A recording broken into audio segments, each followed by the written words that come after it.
desconocido.es. En Mundo Desconocido hace unos días hablábamos de la crisis. Para ello trajimos a Vicente Fuentes. En aquel videoprograma la verdad es que estábamos bastante indignados. Primero, por unos datos que parece ser que mediáticamente nos quieren mostrar ciertos medios de comunicación afines al aparato, y por otro lado, la realidad que realmente estamos viviendo, la realidad. Tenemos la percepción de la realidad y la realidad, y parece ser que nos quieren llevar a este punto porque hay intereses creados para hacerlo. Resulta que el año que viene, concretamente en mayo del 2013, va a ocurrir algo de lo que vamos a hablar aquí, y tiene sus consecuencias. Para hablar de ello también tenemos a Vicente Fuentes. Hola JL, un placer estar aquí en Mundo Desconocido, y vamos a hacer esta segunda parte del programa exponiendo unos datos también indignantes, unas consecuencias que están trayendo esos datos, y sobre todo intentar hacer una perspectiva de la situación, porque como bien dices, nos están intentando vender una cosa y está ocurriendo otra. Sí. Hemos hablado de que en mayo del año que viene, en mayo del año 2014, va a ocurrir algo. Y lo que va a ocurrir es que hay elecciones al Parlamento Europeo, también va a haber elecciones municipales y regionales. Todo ese conjunto de elecciones implica e incoa a nuestros políticos actuales a mostrar una cara benévola de algo que realmente no es así. Para ello utiliza todas las estrategias posibles, modifica las estadísticas o las lee a su conveniencia, e incluso modifica importantes fechas en las cuales se van a producir eventos, y os cuento.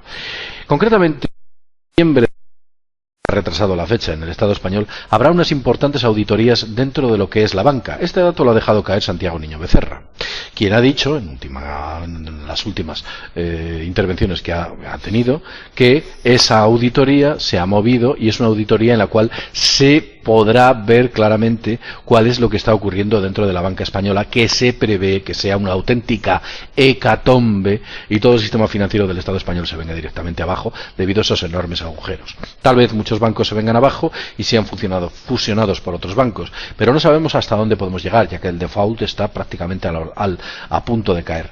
Para ellos es interesante sostener el Estado español como que hay bonanza, o se está recuperando, o estamos entrando dentro de un estado de nuevas brotes verdes, aquella famosa frase que tuvimos ocasión de escuchársela a otro anterior presidente, al que actualmente está gobernando.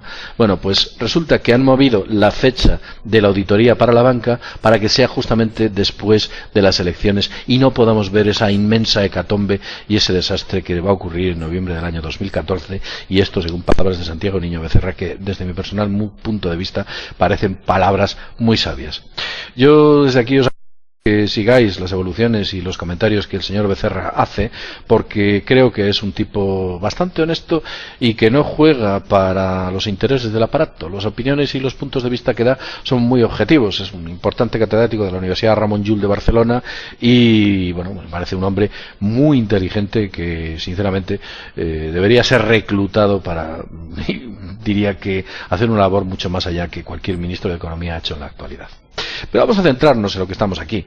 No solo el paro ha subido, porque como ya os dijimos en el anterior videoprograma se ha amañado, sino que ocurre una cosa curiosa. Pues nos damos cuenta, como tú has tenido ocasión de comprobar, que día a día nuestro dinero vale menos, pese al llamado IPC que se actualiza. ¿Por qué ocurre esto, Vicente? ¿Por qué nuestro dinero cada vez vale menos? Eso es por el fraude del IPC que se hizo a principios de siglo. Es así. Tenemos que entender que aquí en España se pasó de las pesetas a los euros y se hizo de una manera bastante curiosa.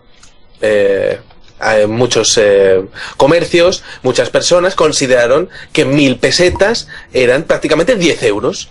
Es decir, se subió el índice de precios al consumo, se subió muchísimo de una manera pues prácticamente automática. No hubo ningún tipo de control ni regulación como sí lo hubo en otros países del ámbito europeo.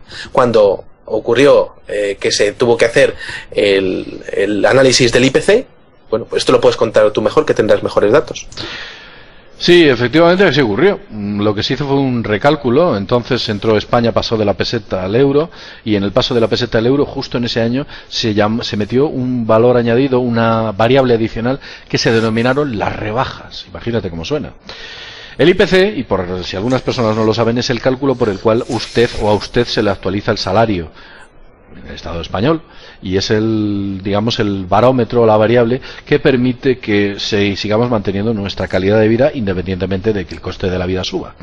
Pues en el año 2001, creo recordar, fue cuando un ministro, por entonces del actual, no recuerdo ahora mismo el nombre del ministro, incluyó las llamadas rebajas para que al entrar dentro de la comunidad, dentro de la moneda única, la inflación, el IPC no se disparase.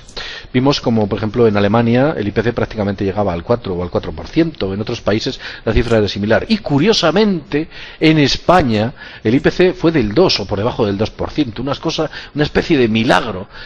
Si os acordáis todos, cuando entramos en el IPC, cuando entramos en la moneda única, en el euro, lo que antes eran 1.000 pesetas pasaron a ser 10 euros. Es que además fue así. Íbamos a un cajero y antes, cuando sacábamos 5.000 pesetas, sabíamos que su equivalencia, que serían pues unos 30 euros, no era como tal, porque con 30 euros no hacías lo mismo que con 5.000 pesetas.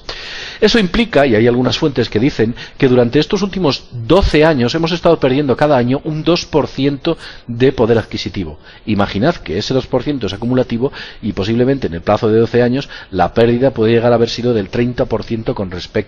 La pérdida de el ciudadano español puede llegar a haber sido del 30% aproximadamente.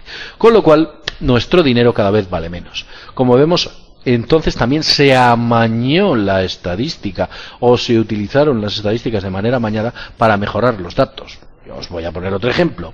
Por ejemplo, la siniestralidad en el Estado español, quiero decir, dentro del mercado, dentro del trabajo, si alguien tiene un accidente laboral, o los accidentes laborales en el Estado español, se consideran accidentes laborales o muertes por accidente laboral si la persona muere en un plazo de 24 o 48 horas, no recuerdo. Si alguien tiene un accidente laboral y muere 72 horas después, no entra dentro de las estadísticas. Como vemos, se han amañado para eliminar o reducir la siniestralidad o mortalidad laboral dentro del Estado español.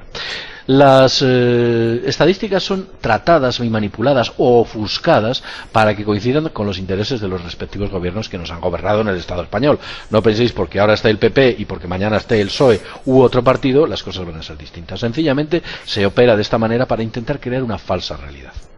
Vamos a centrarnos en otros datos que tenemos aquí, porque todo este tipo de cuestiones son absolutamente indignantes y nadie se acuerda. Por ejemplo, nos estamos dando cuenta que la enseñanza, yo he tenido la ocasión de ver que la enseñanza en el Estado español se ha ido a pique. Hace tiempo escuché a una directora de un colegio público, prácticamente llorar en la radio porque decía que no tenían dinero en la cuenta para pagar el suministro de gasoil que alimentaba las calefacciones de aquella escuela. Y los niños tenían que estar con abrigos en las escuelas y pasando un frío del tremendo. Pero hay cosas más curiosas sobre la enseñanza, porque creo, Vicente, que tienes ahí un interesante dato por el cual parece ser que a los niños los quieren enseñar espiritualidad, ¿no? ¿Qué tipo de espiritualidad? Sí, JL, te cuento. Hay algunas directrices por parte del Parlamento Europeo del 18 de julio del año 2006 en donde se expone que se tiene que fomentar en los estudiantes de secundaria el espíritu de empresa. Es decir, chavales de 13, 14 años que ya tienen que tener una mentalidad de empresa para su educación. Esto es muy fuerte porque no estás dándole oportunidades de pensar en que la realidad puede ser otra cosa. No, se te hace ser un oficinista desde que eres un chavalín. Es así. Eso ocurre para que te vayas dando cuenta de qué es lo que te va a esperar en el futuro. O sea, en realidad lo que no quieren hacer es formar a la gente, sino que lo que quieren hacer es crear herramientas de trabajo. Eso es. Lo que quieren hacer en realidad es crear gente productiva, como que fuéramos máquinas. Eso es. Lo que quieren crear a la gente es crear gente competitiva dentro del mundo económico. Quieren crear, joder, pues vamos a ver, si tú estás enseñando a alguien una cierta cultura, no puedes enseñarle un espíritu que va vinculado a lo que es el mundo que en muchas ocasiones ocurre, el mundo empresarial, que es un mundo pues de depredadores. Es decir, es totalmente incompatible. Por tanto, esa espiritualidad en nada tiene que ver con el budismo, ¿no? Es otro tipo de... Para nada tiene que ver con el budismo. Es el producto por encima del desarrollo espiritual o personal. Es así. Pero fíjate qué curioso porque a día de hoy el porcentaje de españoles que tienen que emigrar del país ha subido un 41% desde que ha aumentado la crisis. Es decir, España pues forma a un montón de ingenieros, de arquitectos, de médicos que se tienen que largar del país, porque ya no es que vayan a cobrar una miseria, que van a cobrar una miseria, sino que es que no van a cobrar nada porque no hay trabajo. Es impresionante. Pero claro, luego todo esto empiezas a ver, por ejemplo, el gobierno hablando de ayudas a la agricultura. Pues no, señores. Según el COAC, la cifra de recortes en agricultura en España ascendió en solo un año a 6.780 millones de euros.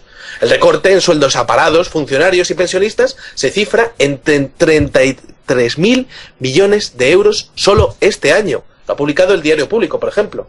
En los últimos años, la inversión en investigación y desarrollo ha caído un 37%. Es decir, ¿qué tipo de perspectiva de futuro se está exponiendo a nuestros chavales? Pues la perspectiva de que si eres un investigador no te vamos a dar dinero para que investigues. Si quieres dedicarte a las carreras técnicas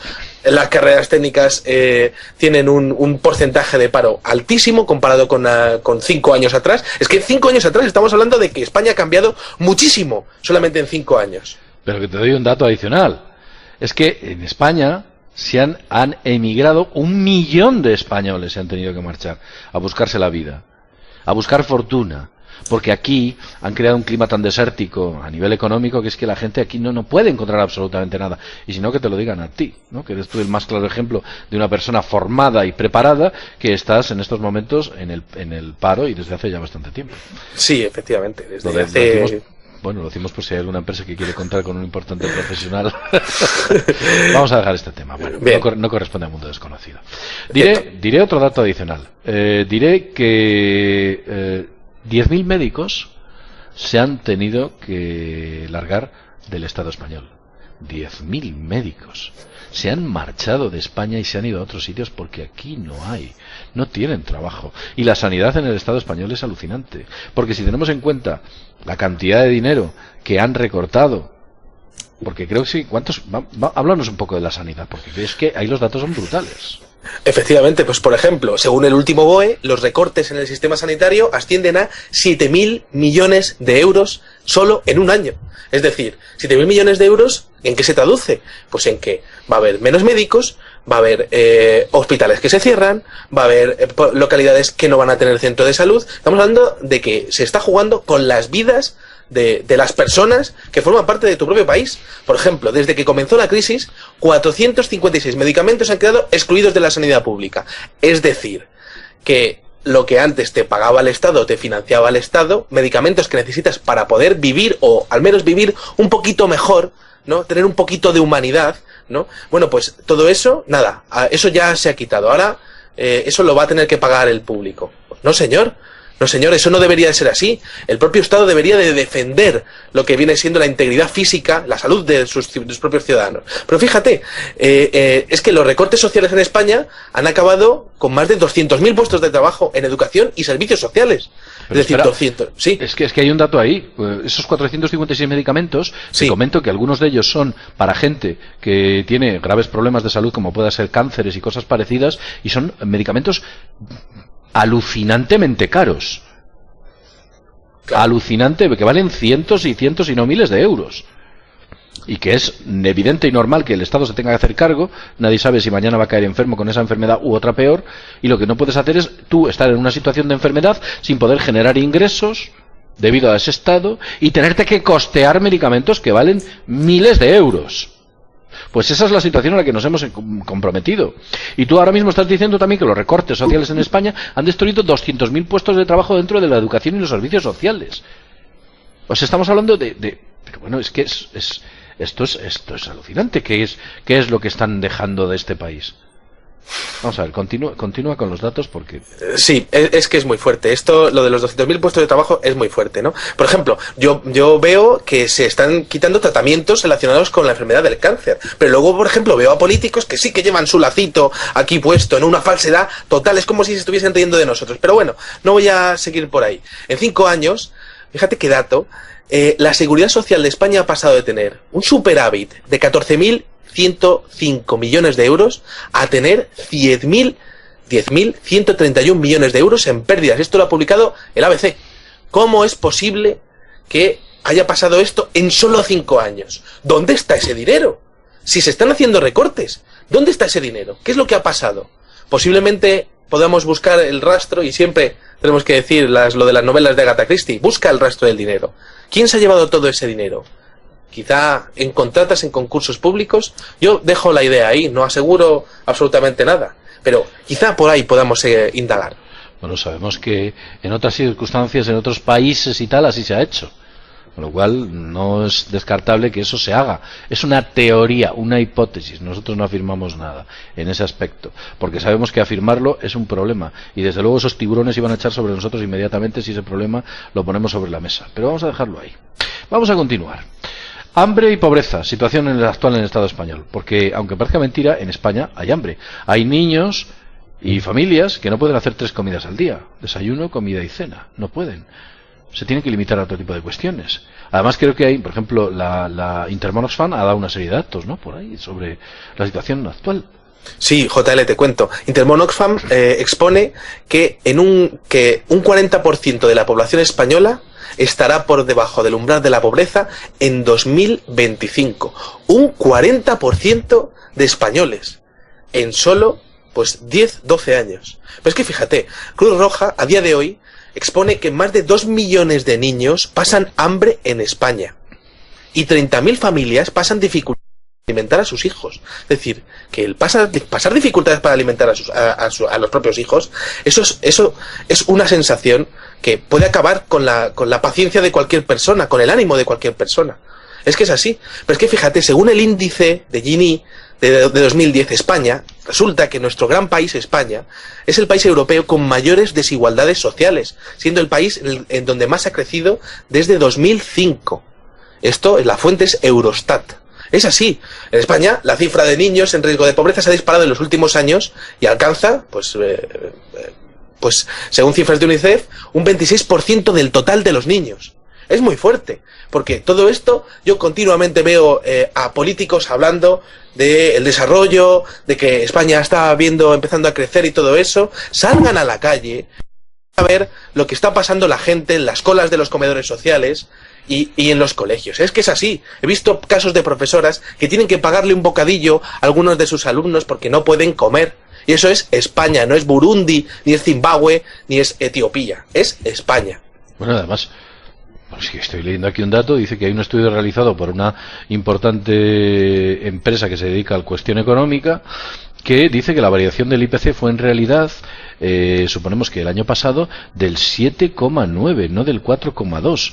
Siendo los productos habituales de que se experimentaron un mayor aumento, en especial la leche el 31%, la gasolina el 16,2%, el pan el 14,4% y los huevos el 9,6%. Todo está subiendo. Y sin embargo nos están mostrando que en la actualidad el IPC, y hoy tengo el dato porque he tenido ocasión de verlo en el INE, en el Instituto Nacional de Estadística, está en el interanual en el menos 0,1, me parece. Pero bueno, ¿a qué estamos jugando? ¿A quién están engañando? Cuando haya que hacer una revisión salarial de todas las tablas que se están efectuando para todos los trabajadores dentro del Estado, los casi 17 millones que están trabajando afortunadamente en la actualidad, ¿qué pasa? ¿Que les van a tener que bajar el salario? ¿Pero cómo es posible todo esto? ¿Pero a dónde podemos ir a parar? Pero si es que esto es sencillamente insostenible. No tengo palabras, es que no tengo, como he dicho antes en el anterior videoprograma, me las tengo que inventar las palabras para definir la situación en la que nos encontramos. Y todavía que salga alguien por ahí diciendo prácticamente que España va bien, pero que no se están contando realmente. O sea, es que se tenían como poco que callar. E incluso he tenido ocasión de escuchar al ministro Montoro decir que en España los salarios no solo no se han congelado, que no se han congelado, que se están actualizando positivamente. Y eso es falso. Los salarios en España se están reduciendo y al final los salarios son los que permiten que la gente cree actividad económica y el país fructifique y se mueva. Ya, además, fíjate, escucha, mira. Yo soy aficionado a escuchar en algunas ocasiones a tertulianos, en algunas emisoras de radio, incluso en algunas ocasiones en la televisión Teleporco, porque prácticamente no la veo, la tengo vetada. Bueno, pues en las emisoras de radio es curioso como en ciertas emisoras llevan a tipos que han creado una especie de argumento entre ellos que pretenden crear a la gente la idea de que efectivamente la única solución que existe es recortar los salarios porque de esa forma vamos a ser más competitivos. Pero por el amor de Dios, si queremos ser competitivos, lo que hay que invertir es en tecnología. ¿Qué creéis que hace un francés? Un francés no le baja el salario a su trabajador, lo que hace es invertir en tecnología y en nuevas tecnologías que permiten que su empresa cree más productos, los haga más eficientemente y le dé más calidad. Aquí en el Estado español no se invierte en tecnología. Muchos de las ayudas que se están dando a grandes empresas, a saber dónde acaban, si acaban dentro del Estado español, porque en muchas ocasiones esas ayudas únicamente vienen vinculadas a yo te doy este dinero si tú mantienes la actividad laboral. Y sabemos que la gran parte del tejido laboral en el Estado español lo están produciendo las pequeñas y las medianas empresas, no las grandes. Pero si la banca está destruyendo el tejido, está destruyendo a decenas de miles de trabajadores, entre otras muchas cosas, y las grandes multinacionales están haciendo unos recortes de plantilla brutales. ¿De dónde vamos a parar? ¿Cuál es el punto en el que nos vamos a encontrar? Luego, evidentemente, unido a ese 250.000 de empresas que han cerrado desde el año 2007 hasta la actualidad. Pero si es que, bueno, no hay otra forma de verlo. ¿Cómo se cambia esto? Una palabra: la revolución. Esa es la única palabra que se puede utilizar. La reforma no es aplicable. La reforma, hay que revolucionar el problema. Pero ¿cómo van a revolucionar el problema si tienen intereses creados en que el problema se mantenga y persista? Si es que es incompatible. Efectivamente, JL, es que además, fíjate, el número de ricos en este país ha aumentado un 13%. Es así, alguien está ganando para que nosotros estemos perdiendo. Es así. Y lo decías tú muy bien, revolución. Yo creo que es el momento en el que la gente tiene que empezar a pensar en estas cifras, tiene que pensar lo que significa a nivel moral para mucha gente que lo está pasando muy mal. Y estamos todos acojonados. Porque es verdad, el Estado español, lo hemos visto muchas veces, cuando hay unas ciertas manifestaciones, utiliza la fuerza bruta para reprimirlas. Da miedo. Claro que da miedo. Pero da miedo quizá ver lo que va a ser España dentro de 12 años. Eso sí que quizá dé más miedo. Y deberíamos de empezar a pensar en dónde queremos estar dentro de 12 años y qué tenemos que hacer para solucionarlo. Así es, efectivamente. El problema está ahí y desde luego tenemos que operar para que no nos sigan engañando. Tenemos que dar un giro a todo este tipo de cuestiones. Tenemos que hacer algo. Yo lo he dicho en muchas ocasiones, no hay día que me levante y piense, tiene que existir una fórmula en la cual se pueda cambiar todo este aspecto y podamos volver a una época de bonanza y de riqueza en el cual la gente esté segura y próspera dentro de su propio entorno personal, social y familiar. Tenemos que encontrar un punto en el cual la gente sea feliz y tenemos que alcanzar ese punto. Tenemos que cambiar, destruir y eliminar todos esos antiguos lastres que tenemos, que sabemos que son políticos y de otras muchas índoles. Tenemos que cambiar totalmente todo esto. No podemos intentar solucionar un problema utilizando las mismas estrategias que nos han llevado a este problema. Es imposible, incompatible. Para cambiar algo hay que utilizar métodos y técnicas totalmente nuevas y, por supuesto, revolucionarias. Lo que pasa que, claro, la palabra revolucionario a algunas personas les da auténtico pánico y se ponen a tiritar. Imaginaos. Bueno, Vicente, llevamos ya hablando de este tema durante 24 minutos. Realmente hemos llegado a interesantes conclusiones. Creo que la gente tendrá una percepción más clara de la realidad con estos dos videoprogramas. Y bueno, pues esperemos a noviembre del 2014 a ver qué es lo que ocurre. Que ahí quizás sea cuando la matan. Sí, JL, yo te cuento ya para terminar. Gracias por estos dos videoprogramas que han sido increíbles para mí. Y nada, comentar que podemos esperar a ese a ese mes de noviembre de 2014, pero hay gente cuya necesidad es ya el día a día. Y yo creo que el ciudadano español tiene que empezar a demandar responsabilidades y soluciones ya. Y si no, este sistema no sirve y hay que cambiarlo. Es así, es así. Por supuesto. Lo dicho, sin más, desde mundodesconocido.es seguiremos adelante y nos vemos en el próximo videoprograma. Hasta pronto.